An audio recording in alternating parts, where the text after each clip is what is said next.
Good day and welcome back to another Dbz Dokkan battle video. In this video we are going to be taking a look at the new update that has come to the Wicked Bloodlines Extreme Z area, and it features an update that brings the Extreme Z Awakening for Tech, Golden Frieza and Sorbet. Now a little bit of a strange one considering he's not really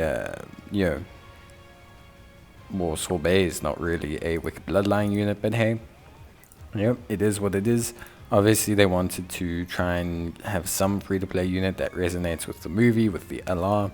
But yeah, so this is a pretty straightforward Extreme Z area. I have covered it before. If you need to see in the top right-hand corner, I'll leave a link there.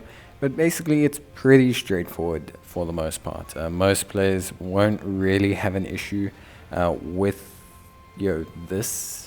I want to say the third stage is the one where you want to be at. As always with these, bronze and silver medals will drop on the first difficulty, bronze from the left, silver from the right, and on the second difficulty gold medals will drop from the left and rainbow from the right. You're going to have to run each stage 6 times in total, 3 on each side, to get the requisite medals to upgrade the unit. Now Frieza is pretty cool. He's interesting, I want to say. He's a little bit more limited than, I would say previous units have been. But he does look somewhat interesting in concept. He could be a lot of fun for an ESBR and SBR team, and he could be an interesting option for those teams. So it could be a pretty interesting unit for those teams and for those sides of things as well. But I think overall, one thing I would like to say is, I do think it's a fairly straightforward, easy A. There's a lot of options now for these teams. Your best bet is to just go with an extreme lead, but you can go with a full Wicked Bloodlines team, but you want an extreme lead because Frieza does not exist under Wicked Bloodlines because he's got Sorbet on him. So yeah, and you have to use Frieza, so that is one of the things. But other than that, it's pretty easy, and there's really nothing too much to focus on. Obviously the Prime Battle Frieza helps a lot, but you can also use the Battlefield AGL Cooler. He does a lot of damage as well, so there's plenty of options for you to take a look at. Obviously on this first difficulty, as I mentioned before, you are going to need to run it 6 times. You can run it 3 times on the left, 3 times on the right. You need 12 bronze medals and 40 silver medals in total, and you do have the chance of getting additional medals from a question mark. So what I like to do is I do like to alternate across the paths. I like to go left then right, left then right, and this prevents me from stocking up too much on any medals should I get a question mark at some point down the line, and I can just adjust my strategy as I see fit. So yeah, beyond that, honestly pretty straightforward, pretty easy. I think for the process, I think most players should be familiar with it. If you haven't done the Extreme Z area before, they are relatively simple.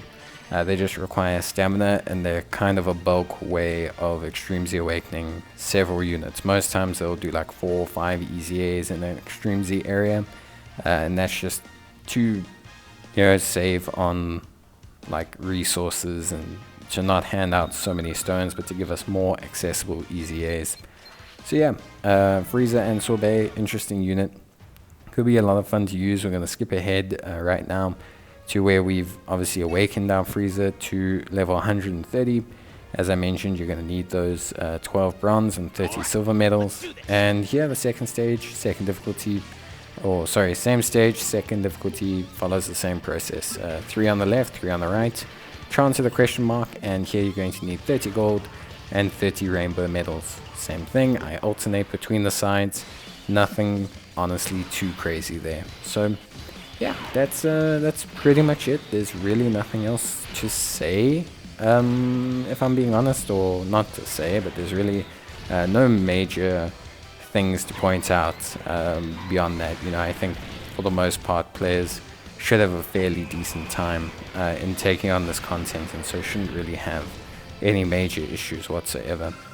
But yeah, basically, I think for the most part, it's all fairly simple, fairly straightforward. Obviously, if you do have issues, you can let me know in the comments down below. Once you have fully awakened Frieza, then you just need to invest some hidden potential orbs in him, and you will have to feed a second copy of Frieza and Sorbet to get his SA to 15 if you don't want to use Kai's. We're going to cut ahead to where I have all the requisite medals. We're going to collect all our mission rewards, which you can see there, which is great. Nothing too crazy with the missions, just completing the stage 7 times, which is obviously fairly simple. And then we're going to awaken Frieza and Sorbet, and you're going to see them get to level 140, and that's it, done. You're going to have to get a second copy, the SA5, to train into Frieza to get his level from 10 to 15. But that's really about it, honestly speaking. There's not too much that you actually need to be aware of beyond that. In terms of build, we'll talk about that in the review video and everything like that. But yeah, pretty much super easy from there. But that's it from me. If you have queries, let me know. Bye.